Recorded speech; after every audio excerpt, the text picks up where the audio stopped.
মঈনুদ্দিন চিশতির চেহারার মধ্যে এত রূপ, এত জাদু, এত আকর্ষণ। মা, আজ আমার চেহারা দেখে 90,000 হিন্দু কালেমা পড়ে মুসলমান হয়েছে। মঈনুদ্দিন চিশতির মায় কয়, বাবা এটা তোমার কোনো ক্রেডিট না, তোমার বাহাদুরি না, এই বাহাদুরিটা হলো আমি মার। মঈনুদ্দিন চিশতি কয়, মা তোমার? বলে হ্যাঁ আমার, কারণ আমি মা জীবনে কোনোদিন তোমাকে অজু সারা দুধ খাওয়াই নাই। যতদিন তুমি মার দুধ খেয়েছো, আমি মঈনুদ্দিন চিশতির মা একদিনও মনে পড়ে না যে তোমাকে আমি অজু সারা দুধ খাওয়াইছি। যেই মা সন্তানকে অজু করে দুধ খাওয়ায়, দুধ খাওয়ানোর সময় সন্তানকে মায় মাথায় কাপড় নেয়, পরপুরুষের সামনে সন্তানকে দুধ খাওয়ায় না। দুধ খাওয়ানোর সময় বাজে কথা কয় না। দুধ পান করানোর সময় মায় টেলিভিশন দেখে না, গান শুনে না। যদি পারে তো আল্লাহ নামের জিকির করে। সন্তান দুধ খায় আর মার জিকির শুনে, সন্তান দুধ খায় আর মার কোরআন তেলাওয়াত শুনে। এই সন্তানের এই তিলাওয়াতের আওয়াজ, এটা দুধের সাথে সন্তানের দেহের ভিতরে যায় প্রবেশ করে। এজন্যই তো ভাইরা বন্ধুরা, কুতুবউদ্দিন বখতিয়ার কাকি রহমতুল্লাহ আলাইহির মা কইছিলেন, আমার কুতুবউদ্দিন পেটো থাকতে কেমনে 15 পারার হাফিজ হয়েছে আমি জানি না, তবে যদ্দূর মনে পড়ে আমি মা কোরআনের 15 পারার হাফেজা। আমি যখনই আমার সন্তান কুতুবউদ্দিনকে দুধ খাওয়াইতাম তখনই কোরআন তেলাওয়াত করতাম। আমার কুতুবউদ্দিন মার দুধ খাইতো আর কানটা খাড়া কইরা আমার কুরআন তিলাওয়াত শুনতো। মনে হয় দুধের সাথে কোরআন তিলাওয়াত যায় ঢুকছে। মাগো তুমি হলে আল্লাহর ওলি হওয়ার, এই জমিনে যত আল্লাহর ওলি হয়েছেন প্রত্যেকে মার গর্ভ থেকেই হয়েছেন। মা জানতেন মা না, আদর্শ মার কাছ থেকেই সন্তান ওলি হয়েছে। নবীদের তুমি হলে নবীর মা, ওলি আল্লাহদের মা, হাফিজে কোরআনের মা, উলামায়ে কেরামের মা। মা হলো ফ্যাক্টরি, ওলি আল্লাহ জন্ম নেওয়ার ফ্যাক্টরি। ফ্যাক্টরির ভিতরে যদি গন্ডগোল লাগে তাহলে সব জিনিসই গন্ডগোল লাগে, ঠিক কিনা জোরে কর। এজন্য একটু হিসাব কিতাব রয়েছে। আমার সন্তান আমার আল্লাহর ওলি হবে, হাফেজে কোরআন হবে, উলামায়ে কেরাম হবে, মা ভক্ত বাবা ভক্ত হবে। এটা আমি চাই নাকি আমার সন্তান গাঞ্জাখোর হোক, ইয়াবাখোর হোক, মার সাথে বেয়াদবি করুক, বাবারে লাঠি দিয়ে দৌড়াক, এটা আমি চাই? কোনটা চাই? সিদ্ধান্ত নিতে হবে বাপ মার। শিশুকাল থেকেই, গর্ভে সন্তান আসার পর থেকেই বাপ মার সিদ্ধান্ত নিতে হবে। যদি আমি সিদ্ধান্তে সঠিক হই, আমার সিদ্ধান্ত যদি সঠিক হয়, তাহলে আমার সন্তান হাফেজ হবে, আলেম হবে, মাদ্রাসায় পড়লে আর স্কুল কলেজে পড়লেও নামাজি হবে, দিনদার হবে, সুদখোর হবে না, ঘুষখোর হবে না, বাপ মার সাথে বেয়াদবি করবে না, জনগণের মাল আত্মসাৎ করবে না।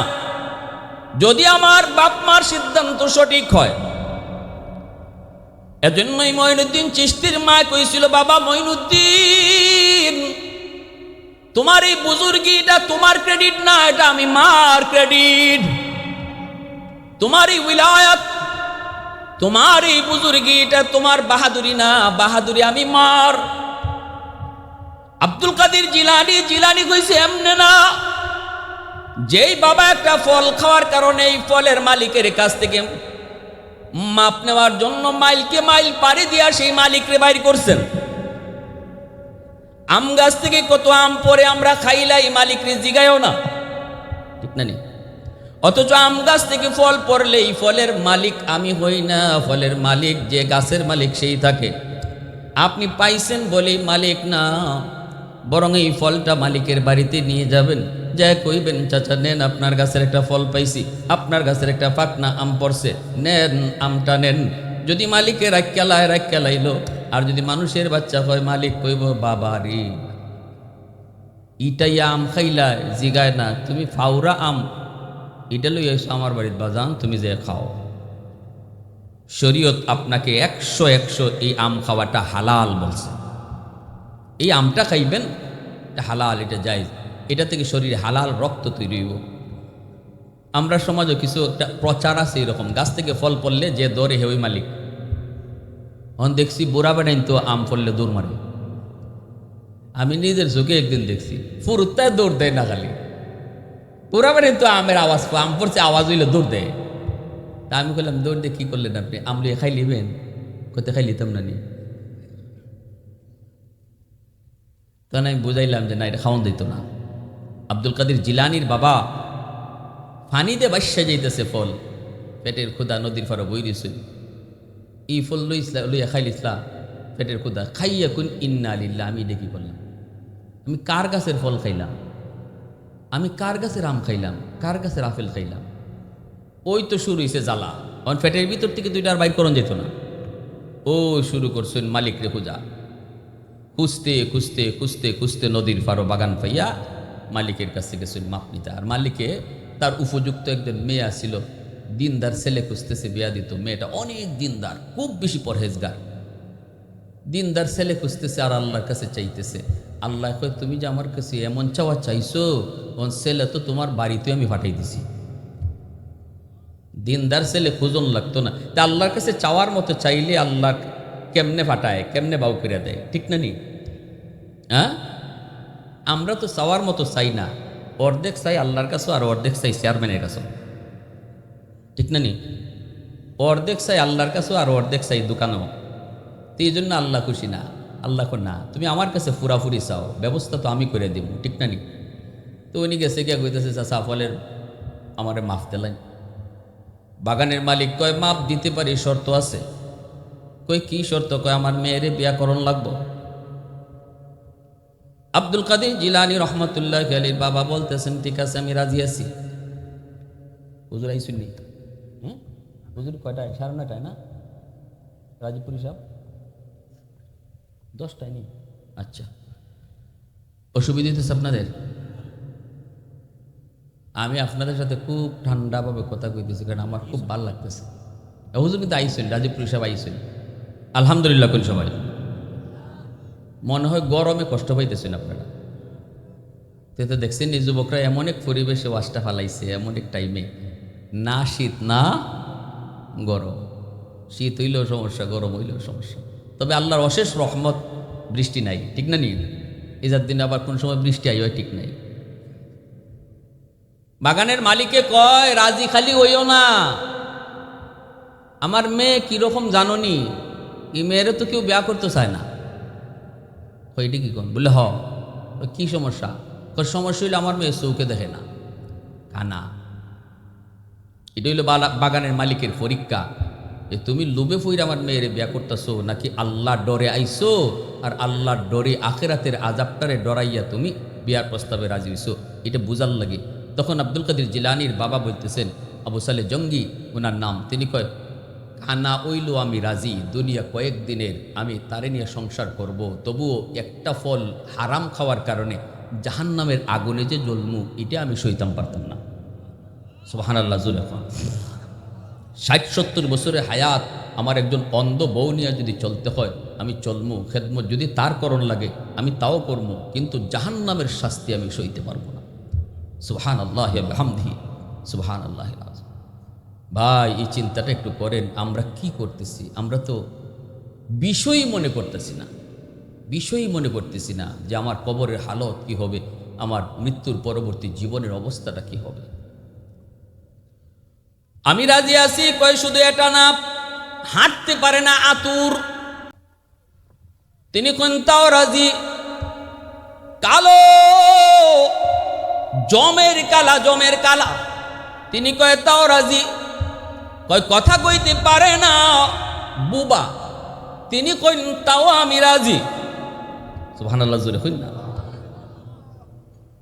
আছেন এরকম কেউ রাজি হইতো? এই গরবারের যুবকরা, এটা 3-4টা লাগতো না, খালি যদি একটা কথা কয় যে কথা কইতে পারে না, কেউ তো কইব দরকার নাই, যত নামাজি হোক, যত ফর্দা নিষেধ হোক, যত আল্লাহ বলেই হোক, কিন্তু আখেরাতের ডর, আখেরাতের ভয়, আব্দুল কাদের জিলানীর বাবা আবু সালিহ জঙ্গির অন্তরে কি পরিমাণ ছিল, কান্দে আর কয়, মালিক বোবা মেয়েকে নিয়ে আমি সংসার করব, লুলা মেয়েকে নিয়ে সংসার করব। ও মালিক, একটা ফল খাওয়ার অপরাধে যদি আমাকে সারা জীবন একটা অন্ধ মেয়েকে নিয়ে ঘর করতে হয়, তবু আমি রাজি। একটা ফল খাওয়ার অপরাধে যদি আমার জীবন সারা জীবন আমার শাস্তি নিতে হয়, তবু রাজি, তবু আমার মরণের পরে তুমি এই ব্যাপারে জিগায়ও না। সুবহানাল্লাহ। আল্লাহ তোমার সামনে আমার এই ব্যাপারে আসামি বানায়ও না। ফল খাওয়ার আসামি তোমার দরবারে হতে চাই না, কারণ আল্লাহর দরবার বড় ভয়ঙ্কর। আল্লাহর দরবারে যে হাজিরা দেয়, আল্লাহ যারে একবার কইলিব হিসাব দিয়া যা, তার উপায় নাই, ঠিক কিনা জোরে কও। আল্লাহ যদি কয় হিসাব দিয়া যা, আয় একটু বুঝায় যা, আল্লাহরে বুঝ দেওয়ার ক্ষমতা নাই রে যুবক। এজন্য আল্লাহর কাছে শুধু চাইতে হয়, মালিক তুমি আমারে ডাক দিয়া হিসাবের কথা কইও না, আমি হিসাব দেওয়ার মতো শক্তি রাখি না। তুমি আমারে তোমার নবীর উম্মত হিসাবে দয়া কইরা কইও যা, বিনা হিসাবে জান্নাত। বিনা হিসাবে জান্নাত পাওয়া ছাড়া উপায় নাই, উপায় নাই। এজন্য মুনাজাতের ভিতরে আল্লাহর কাছে কইবেন, আল্লাহ হাসরের মাটি কইও না বান্দা হিসাব দে, হিসাব আমি পারবো না, তুমি আমাকে বিনা হিসাবে জান্নাত দিও।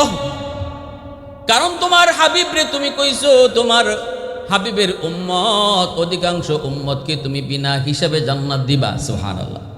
এটা আমার আপনার নবীর সাথে আল্লাহ পাকের ওয়াদা, আল্লাহ পাকের ওয়াদা। বন্ধু, তোমার অধিকাংশ উম্মতকে আমি বিনা হিসাবে জান্নাত দিলাইমু। নবীকে খুশি করার জন্য আল্লাহ এই কথা বলছেন, ওয়ালা সাউফা ইউতিকা রাব্বুকা ফাতারদা।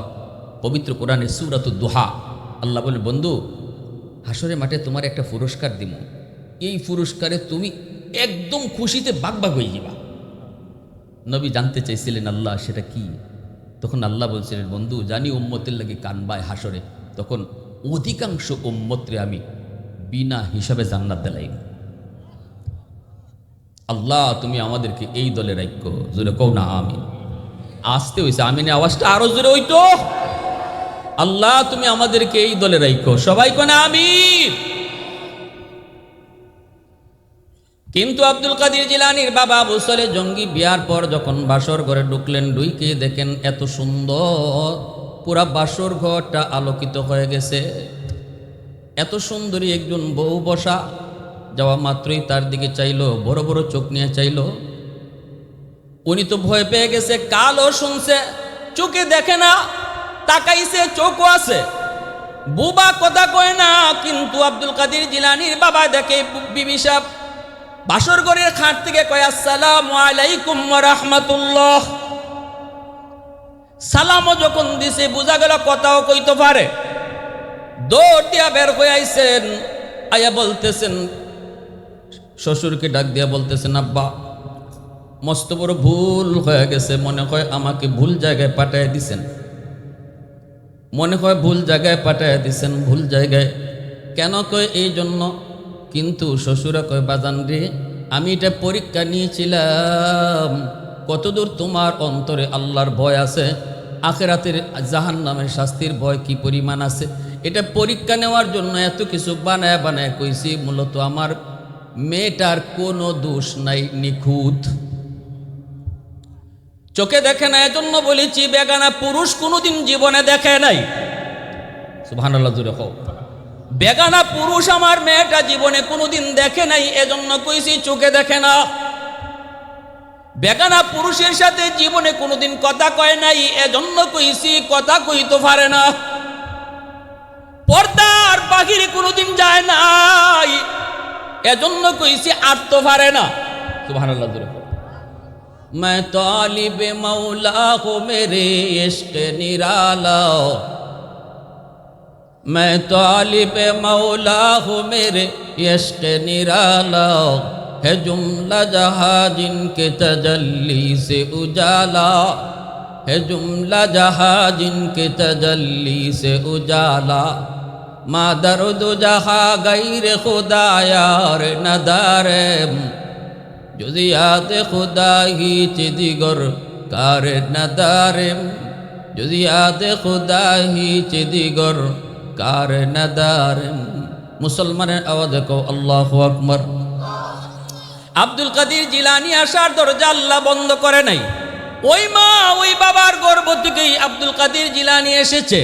যেই বাবা একটা ফলের মাপ নেওয়ার জন্য এত দূর পর্যন্ত আগায়া গেছে, এরপরে কানা ল্যাংরা আতুর জানার পরও বিয়া করতে রাজি হয়েছে, এই হলো বাবা। আর ওই মা, যেই মা জীবনে কোনোদিন পর্দার বাহিরে যায় নাই, বেগানা পুরুষ দেখে নাই, কথা কয় নাই, সুবহানাল্লাহ, এমন বাপ মার গর্ভ থেকেই জগতের সকল ওলিদের সর্দার আব্দুল কাদের জিলানী এসেছে। আল্লাহ পাক রব্বুল আলামিন জিলানী আসার দরজা বন্ধ করে দেয় নাই রে যুবক। মঈনুদ্দিন চিশতি আসার দরজা আল্লাহ বন্ধ করে নাই। নবী আসার দরজা আল্লাহ বন্ধ করেছে। নবী আর দুনিয়াতে আসবে না, কিন্তু আব্দুল কাদের জিলানীর মতো বুজুর্গ, আব্দুল কাদের জিলানীর মতো ওলি, মঈনুদ্দিন চিশতির মতো ওলি, শাইখে কাতিয়ার মতো ওলি, শাইখে হবিগঞ্জের মতো ওলি, শাইখে দিগলবাগির মতো আল্লাহর ওলি দুনিয়াতে আসার দরজা আল্লাহ বন্ধ করে না। তাদের মার মতো মা যদি হও, তাদের বাবার মতো বাবা যদি হও, আজও আল্লাহ পাক আব্দুল কাদের জিলানীর মতো আল্লাহ তার ওলি দুনিয়াতে জন্ম দিবে। এজন্য যুবক একটু খেয়াল করো, বিয়া শাদির আগেই তুমি চিন্তা করো কারে তুমি বউ বানায় আনতেছো।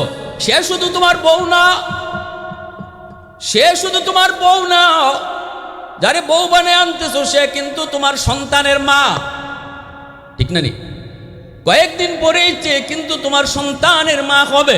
এইবার তোমার বিয়ার আগেই চিন্তা করা লাগবে, আমি আমার সন্তানের মা কাকে বানাইতে যাইতেছি, সে কতটুকু দিনদার, সে কতটুকু আল্লাহওয়ালা, কারণ তার সমস্ত আমলের আসর আমার সন্তানের উপরে পড়ব। সে যদি পর্দা নিশিন হয়, পর্দার আসরটা সন্তানের উপরে যায় পড়ব। সে যদি বেপরদায় চলে, বেপরদার বদ আসরটাও সন্তানের উপরে পড়ব।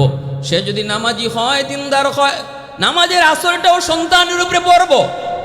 কারণ মা যদি নামাজি হয়, শিশু বাচ্চারও মার সাথে নামাজে দাঁড়ায় যায়।